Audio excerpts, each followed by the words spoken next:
this is Deborah Snow, Dakota County Master Gardener. Welcome back to my garden.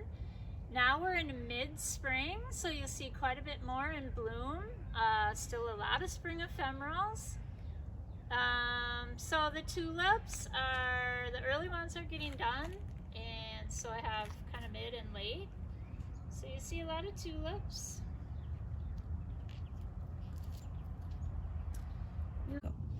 Alright, so this little plant blooms in the spring, prairie smoke. There is an article about it on the Garden Buzz, so look to that. The seed head is what's the very showiest. It's really, really neat. Hard to describe.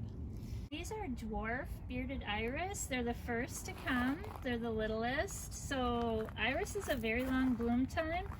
You'll find when you start, the smallest ones bloom first, and as they get taller, they come next and next until you get to the tall bearded. So a little bit more dwarf iris with a mid to late tulip. So that makes a great combo, the purple and pink. This is pasque flower, so this emerges, the flowers come out. They are getting done right now. You'll see this is what they look like. The purple is the most common, but here, like prairie smoke, they do get like a feathery seed head, and it's almost prettier than the flower, except for the purple, so of course they're the best.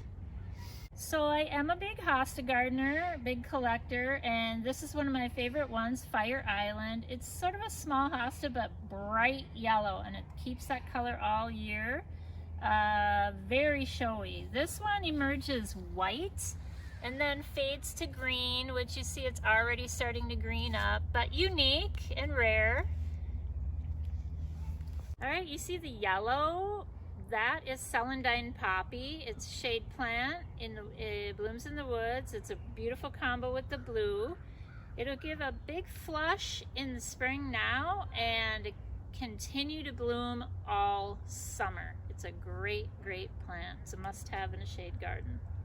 So here's my Woodland Peony, which you saw at the first, but now it's in bloom.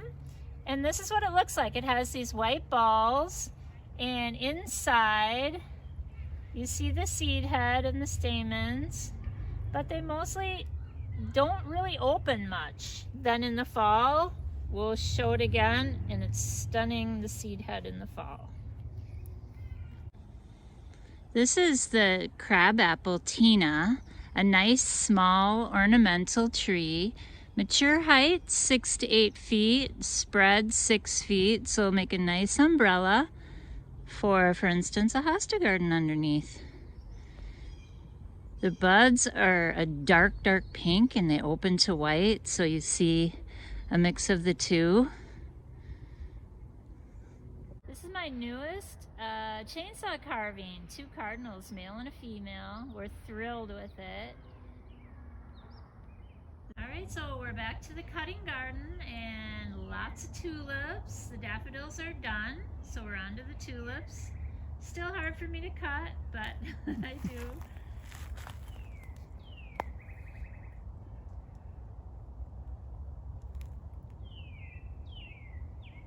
See the little yellow primrose? They get started right about now. So we're back to, this is really a hosta garden, but now you see lots of spring ephemerals, and you can see just in a few weeks how it's really, really filled in. The peony's large, the Simicifuga is coming big, now still the star, the gold heart, bleeding heart. The golden shadows, Pagoda Dogwood, showy in yellow as well. You'll see a little bit of the epimedium with the red leaves. You'll see the ferns coming, the thalictrum coming, the ligularia coming. This is the eastern redbud, which is finally getting hardy for the north, and this is what you're seeing is full bloom. Blooms along the stems in the spring, and then the leaves come.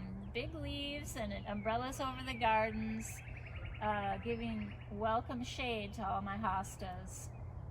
So here we come into the back garden.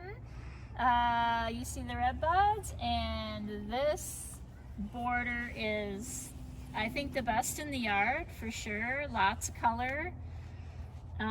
It's just stunning with the color. I can't even believe it.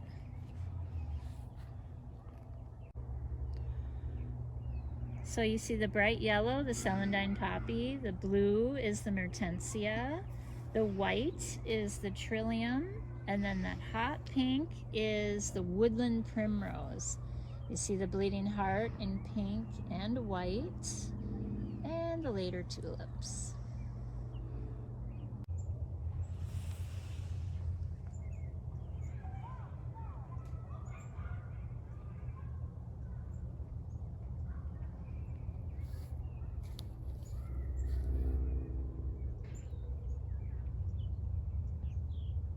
Here's my little Alpine garden, rock garden plants, and it's all in bloom. You see the yellow potentilla, the pink saxifras. Fernleaf corydalus is the yellow in the far back, and the crusted iris are another one that are early one. That's the purple up front, sort of form a mat to bloom. Okay, so now you're seeing the creeping phlox, so the first of the phlox, and phlox will give you a long season as well if you have all the different kinds. For some reason, purple's the only one that likes my yard, so I like purple, so it works out.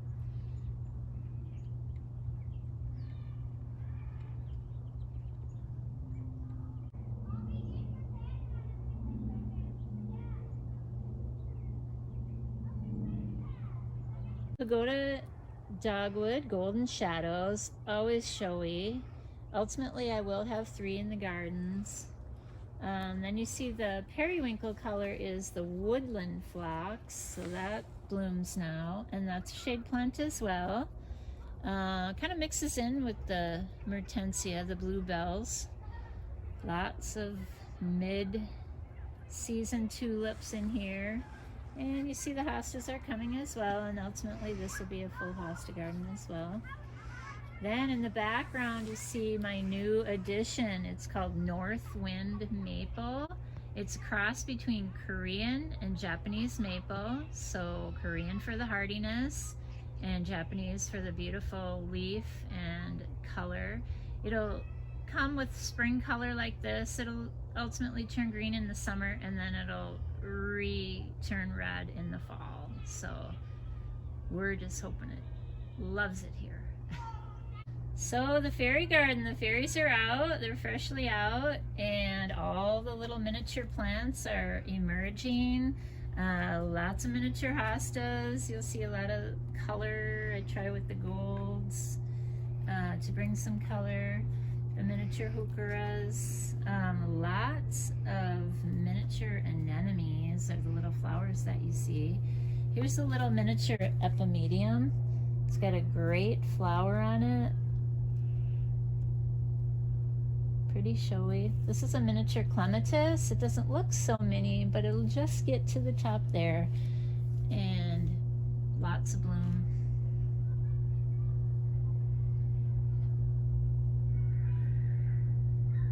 This is Magnolia Jane, and stunning. This is pretty much, the flowers are open.